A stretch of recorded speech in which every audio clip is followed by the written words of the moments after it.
हम लोग 12th class के जीव विज्ञान का एक महत्वपूर्ण टॉपिक आनुवांशिकी का RH फैक्टर को जानने, समझने और पढ़ने का प्रयास करेंगे।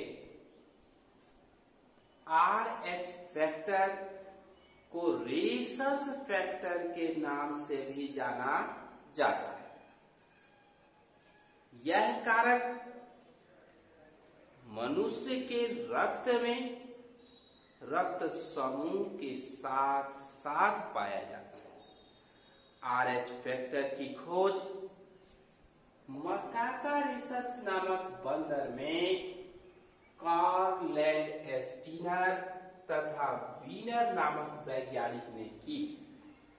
इसी तरह का कारक मनुष्य के रक्त में भी पाया जाता है और लगभग 3% मनुष्य में RH फैक्टर पाया जाता है, जिसमें कारक है उसको पॉजिटिव और जिसमें कारक नहीं है उसे निगेटिव कहा जाता है।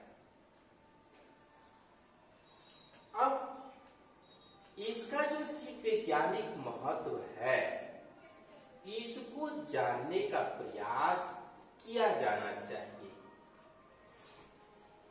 प्रयास यह किया जाना चाहिए कि यह जो RH फैक्टर का कारक है, इसको हम लोग समझें। तो यहां आप देख रहे हैं, समझ रहे हैं कि RH पॉजिटिव पुरुष का विवाह RH निगेटिव स्त्री से कराया जाता है।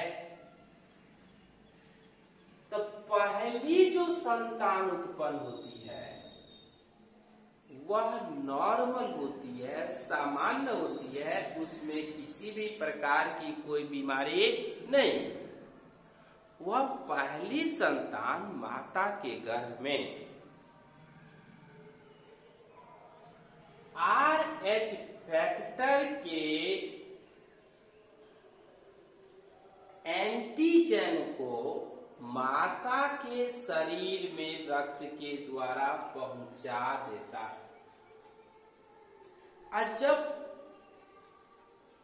बच्चे का जन्म हो जाता है तो माता का रक्त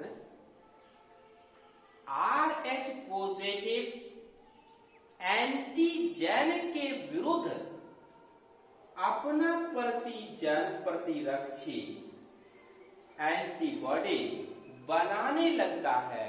चूंकि यह RH पॉजिटिव का एंटीजन,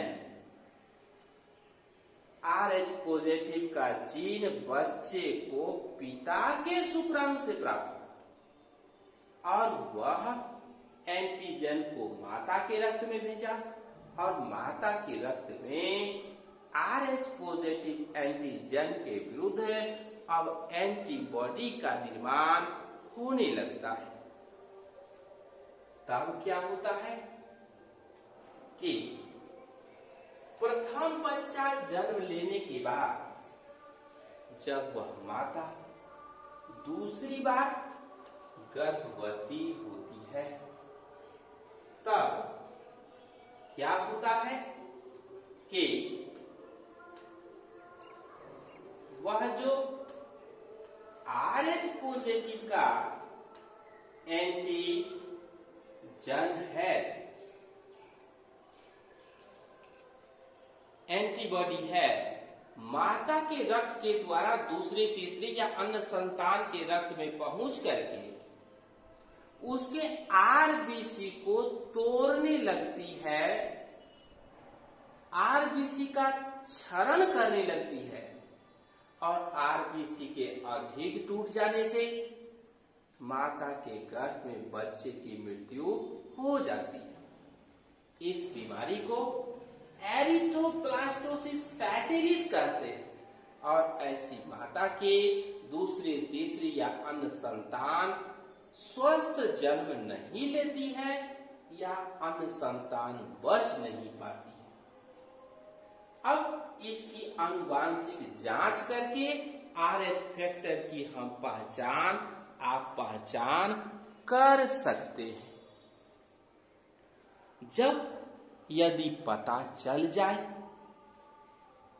कि RH फैक्टर से वह माता प्रभावित हुई है, माता के रक्त में RH पॉजिटिव का एंटीबॉडी बन रहा है, तो इलाज के लिए एंटी गामा ग्लोबुलिन का एंटीबॉडी माता के शरीर में दिया जाना चाहिए ताकि RH पॉजिटिव का जो एंटीबॉडी है उसके प्रभाव को समाप्त किया जा सके और दूसरी तीसरी या अन्य संतानें स्वस्थ रूप में जन्म ले सके और वह स्वस्थ रूप में जीवित रह सके।